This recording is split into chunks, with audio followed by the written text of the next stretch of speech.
Today we'll take a look at 50 facts about Imperial walkers like the AT-ST or AT-AT of the Star Wars movies, but also at lesser known walkers like the AT-PT or the AT-DP, and their armament, their special abilities and more.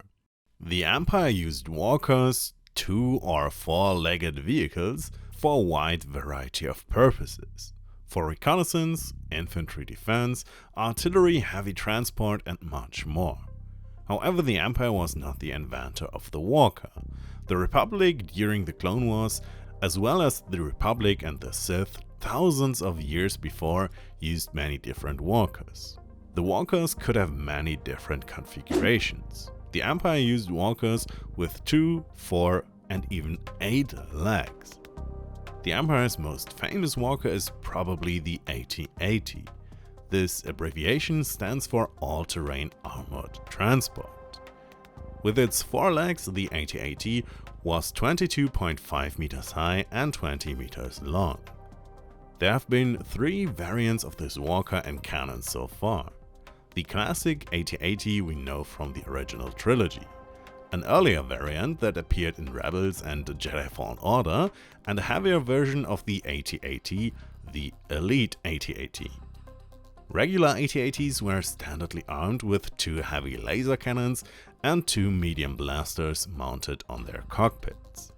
The AT-AT walkers usually appear cumbersome and slow in the films, but under ideal conditions, they could even reach speeds of up to 60 km per hour. However, ideal conditions rarely existed on the battlefield. As a transport walker, the AT-AT could, of course, transport a considerable number of troops, 40 to be exact. But not only that, it could even carry 5 speeder bikes. In Legends, it could even carry 2 AT-STs. Similar to canon, there were several models of the AT-AT in Legends. A heavy model, a dune AT-AT designed for use in the desert, and an AT-AT swimmer, which could float on water and also be used as a submarine. But the AT-ATs were of course not the only walkers of the Empire. As already mentioned, the AT-ATs were heavy troop transport with powerful armament. But the Empire also used some walkers that weren't really designed for combat. A good example of this would be the AT-ACT from canon. This stands for All-Terrain Armored Cargo Transport. In other words, it's a cargo transporter. Instead of having a large cabin for troops, this AT-ACT only has a large hole in the middle for cargo containers. This means that this walker, which is almost 10 meters taller and longer, can transport several thousand tons of cargo with a similar level of safety as an AT-AT can transport 40 troops. In Legends, the Empire also had the AT-CT, the all-terrain construction transport. This AT-CT was unarmed but had powerful tractor beam emitters built in. A pilot and a gunner were required for this walker to lift heavy loads and transport them to the right places. The fact that this walker had no weapons didn't mean it was defenseless. The tractor beam emitters could be used to lift heavy objects and throw them at enemies. Boulders weighing several hundred kilograms hurtling towards you could be just as deadly as shots from a laser cannon. Just as prominent as the AT-AT mentioned at the beginning are the Empire's AT-STs, the all-terrain scout walkers, reconnaissance walkers for any surface. These walkers were around 9 meters tall. There are slight differences here between canon and Legends, and they were manned by 2 pilots. The maximum speed on flat ground was 90 km per hour, and unlike the AT-ATs, the AT-STs could approach this ideal speed much faster and more easily. These AT-STs were armed with 3 twin blaster cannons, an impact grenade launcher and a rocket launcher. In canon, there were also several different variants of the AT-ST. There was the AT-ST Mark III with 2 heavy rotary blaster cannons, and the improved AT-ST, which had better blasters and better targeting and firing systems, but lost its other weapons. In Legends, however, there were many more variants of the AT-ST. the approximately 10 meter tall AT-ST-A, which was equipped with a heavy blaster cannon, but also the AT-KT, the all-terrain Kashyyyk transport. This was specially designed for use in the jungle against the rather dangerous Wookiees on Kashyyyk. This meant that it also had 2 net launchers installed, which could be used to capture Wookiees and other living beings. There was also the AT-RCT, a slightly smaller open variant of the AT-ST, which was intended to be used to suppress violent uprisings. For this purpose, these AT-RCTs required 2 pilots to drive and to take care of the 2 medium blaster cannons and the 1 suppressor cannon. The AT-MP also had certain similarities to the AT-ST. I probably don't need to tell any of you what the AT stands for at this point in the video, but the MP stood for Missile Platform. And that's exactly what the AT-MP was. It was armed with a total of 8 rocket launchers and a rotating railgun, which terrified many rebels. One of the Empire's earliest walkers in Legends was the AT-PT, the all-terrain personal transport. This was more of an exoskeleton than a walker, and was therefore only designed for a single pilot. At 3 meters tall and armed with a twin blaster cannon and a grenade launcher, as well as thick armor, this walker was designed to make a single pilot at least as powerful as an entire enemy unit.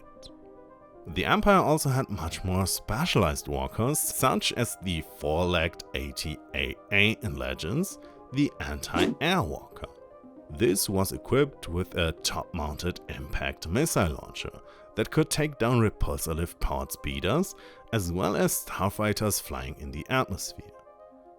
Somewhat more absurd in Legends is the 8-legged MT-80, the Mountain Walker. Its legs were sometimes over 20 meters long and heavy claws were attached to the ends. This allowed the MT-80 to operate effectively even in very mountainous areas. And it was armed with 8 twin blaster cannons and 2 regular laser cannons. For long-range combat, the Empire used the 8-legged SPM-AT Walker, the self-propelled medium artillery.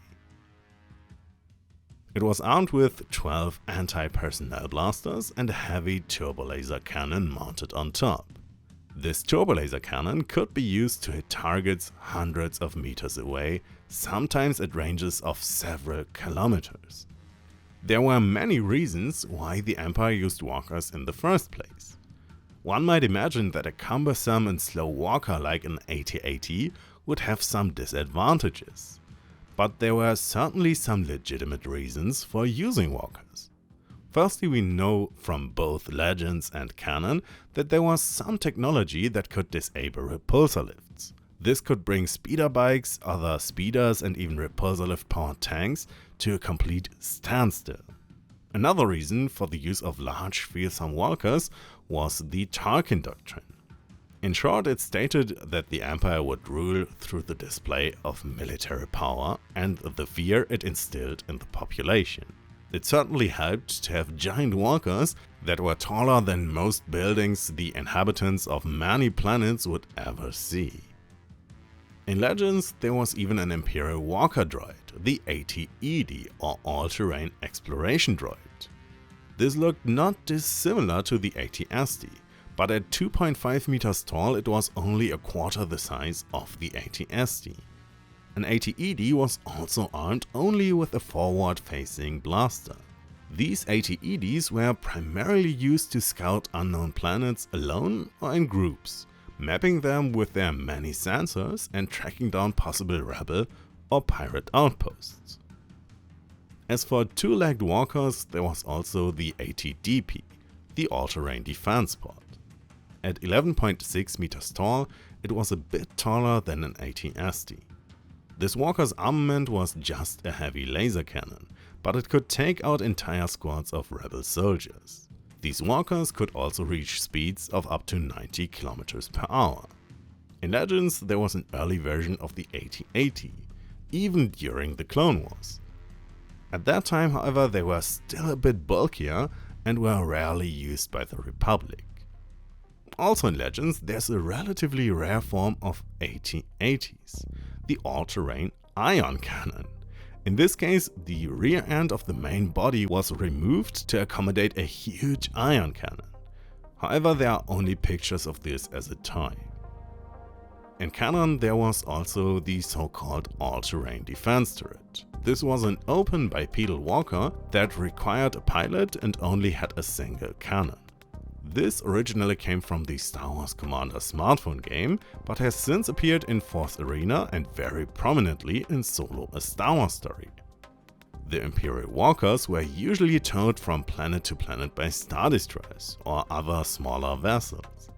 In canon, they mainly arrived on the planet's surface via Gazanti cruisers, and in Legends via the Y-85 Titan dropship. If you want to learn more about the Stormtroopers of the Empire, watch the linked 50 Facts video about them here in the end card.